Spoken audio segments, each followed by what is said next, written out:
Hi Aspie girl, this is Jo. I just wanted to chat to you about a couple of things, but first of all I wanted to introduce you to someone very close to my heart. And I don't know if you've watched any of my videos, but in case you haven't, I've introduced this young man to several people. This is my nephew. He's 5.5 years old and his name is Daniel. I don't want to get too much light. There you go. Daniel is provisionally diagnosed with Asperger+, and he is the angel in my life. He's the angel in his mum and dad's life.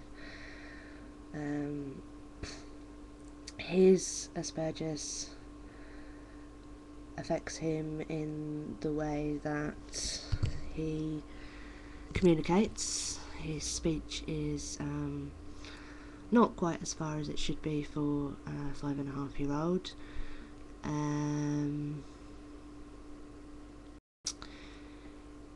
He has to have order, even to like food on his plate.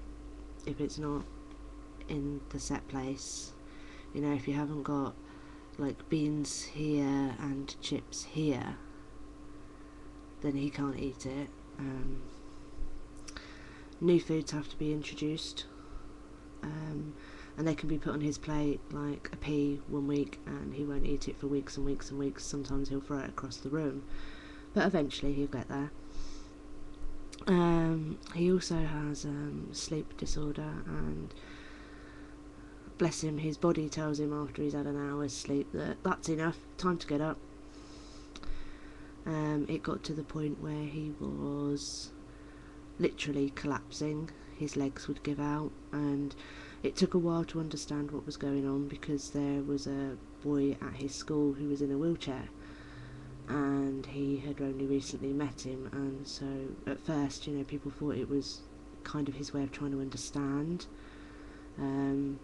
and then I guess realised that it wasn't. And my sister and I noticed that he did have peaks and troughs in his energy levels. You know, if he ate something he'd get a bit more energy, and then when he was hungry he'd be really drained, and if you couldn't get him to food he'd be quite uptight, and he wasn't diabetic, and realised in the end that it was down to his sleep. Anyway, that's a bit about my little nephew, who I hope, with my sister's permission, one day when I'm up there I might be able to do a little video with him and introduce him to some people.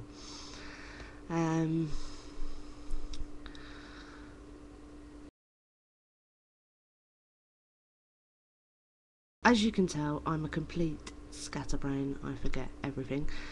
And that's kind of what I wanted to talk to you about, and I wanted to say, like, I don't know if you understand about myself and my condition, which is dissociative identity disorder, and if not, I explain a bit of it in my introduction videos if you wanted to have a look. But I wanted to say is that we don't care if you go from one subject to another subject. We don't care, and we'll do our best to keep up, and we'll do our best to understand what you're talking about, and if we don't, we'll ask. And we just wanted to say that you're welcome to reply to any of our videos.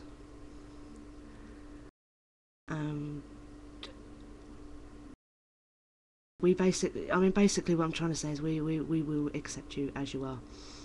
And if that means that you don't have order in the way you organise your thoughts, or you can't keep order, rather, to the way you organise your thoughts, and so you start talking about one thing and go off on about another thing, then I don't know.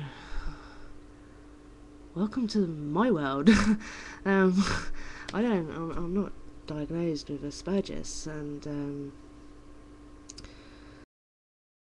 I don't know. I mean, obviously when Daniel got diagnosed we read quite a lot, and you know, when we read about how it says that no, you know, a lot of people have autistic traits, and some of them possibly autistic and don't know it. I think that I probably have more autistic traits than a lot of people.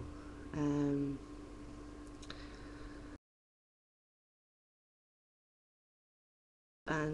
I mean, I belong to a website. It's called BBB Autism, and they have a main website and an MSN group, and I belong to this website, and they are very supportive of each other. And the lady who runs it is a friend of mine. Well, she helps run it. She's a friend of mine, and she has 2 grown-up autistic children. My sister's a member there, and quite a few people that I've come to know are members there. And you know, if you were looking for somewhere to chill out where people understood, it might be worth having a look at. But as I was saying, see, I told you I sidetrack. As I was saying, you know, feel free to reply to any of my videos, either typing or video blogging, and if you go from one subject to another, don't worry about it. We don't mind. And you're right, UpDownMostly, he's brilliant. I can't think how long I've known him now. I mean, we've only been on YouTube for a couple of months, and we met him fairly early on, through a video response that he did to someone else that we'd met. No, through a video response someone else that we'd met had done to him, and so we often look at the original video when we're looking at responses, and it was the Santa is real, Santa isn't fake, is real video, whatever it's called. I know it's not Christmas, but hey, if you want to laugh, go and watch it. It's hilarious. And he just made us really laugh. And I don't have trust with men. I don't particularly like a lot of men, and so it was really good to have a man make me laugh, or a male, whatever way you want to describe him, because there's nothing, you know, it's really funny. Sometimes you say, oh, a man do this, and people are like, oh yeah. It's like my friends here, I mean, I said to them, like, Tim had left me a really nice thank you message for the picture, and they were like, oh yeah, you know, and it's like, the guy is married, do you know what I mean? See, I'm sidetracking again. God, and you worry about you doing it? I'm going to end on this note, I think, and just say, like, again, say, you know, whether you go from one subject to another, whether you manage to stay on the one subject, I mean, you did that video and you did damn well. Whether you're happy, sad, whatever, feel free to leave us a video or respond to ours if you want to. You know, as far as we're concerned, if you know, as long as you're being you and you're happy being you, or even if you're not happy being you, but as long as you're being you, then that's the important thing, you know. And if you change subject every 30 seconds, so what? It'll give us all something to keep our brains active. Anyway, it was nice meeting you. I'm going to say cheerio. And I hope I didn't waffle too much. Well, I know I waffled too much, and I'm sorry. See ya.